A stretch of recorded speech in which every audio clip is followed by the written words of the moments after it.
jadi ini adalah contoh dari bahasa mesin. Jadi kalau untuk kita membutuhkan interpreter lagi ya. Ini kurang user friendly gitu. Nah, beda dengan bahasa pemrograman ya. Kita misalnya mau menuliskan pada bahasa Pascal, kita mau menuliskan tanda bintang gitu ya. Nah, write kemudian diapit dengan 2 kurung, kemudian ada tanda petik 1 baru titik koma. Itu pada bahasa Pascal. Nah, kemudian juga bahasa COBOL di sini dia display ya, perintahnya display. Kita dengan bahasa write display ini kan sudah paham maksudnya gimana ya. Nah, dia dengan seperti ini nih, kutip 1 dan kutip 2 baru titik di sini. Ini kalau bahasa C, print diapit dengan tanda petik 2 baru titik koma. Bisa juga di sini ditambahkan dalam kurung ya. Atau pada bahasa C++ seperti ini ya. Jadi lebih user friendly karena dia menggunakan istilah write, display, print, dan count gitu. Itu contoh bahasa pemrograman yang ada sekarang ini. Nah, adapun kalau bahasa mesin, adapun di dalam komputer ini, untuk bisa meminta komputer melakukan sesuatu, seperti yang sudah dikatakan sebelumnya, itu banyak sekali penerjemah di dalamnya. Nah, penerjemah bahasa ini kita klasifikasikan menjadi 3, yaitu assembler, compiler, dan interpreter. Assembler ini adalah program yang digunakan untuk menerjemahkan kode sumber dalam bahasa rakitan atau assembly ke bahasa mesin.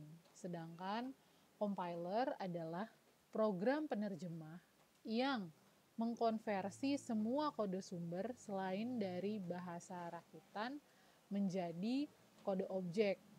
Nah, hasil kode objek inilah yang bisa dijalankan oleh komputer.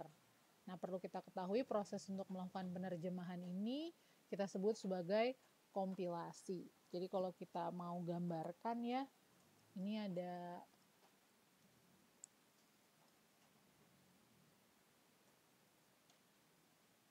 kode sumber,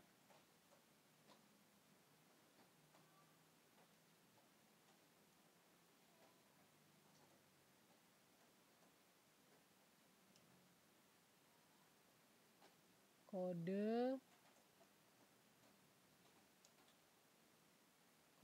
sumber atau source code gitu ya. Kemudian di sini ada namanya compiler,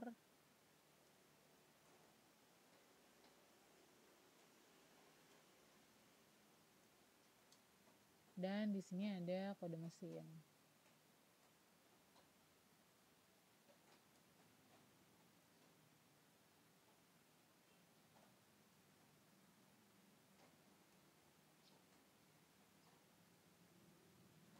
Nah, kode inilah yang nanti diedarkan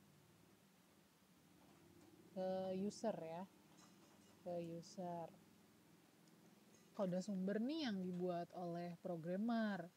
Nanti ini biasanya yang diedarkan ke user itu kalau bahasa C itu bisa dalam bentuk misalkan .exe gitu ya.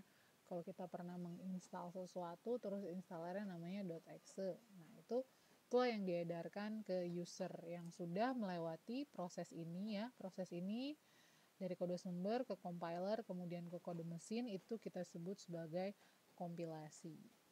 Nah, kemudian ada juga yang namanya yang ketiga di sini interpreter. Nah, interpreter ini adalah program yang menerjemahkan per satu instruksi dalam kode sumber dan kemudian segera menjalankan instruksinya. Ya, bahasa basic ya, ada namanya bahasa basic. Pada awalnya di sini menggunakan interpreter, misalnya namanya basic A.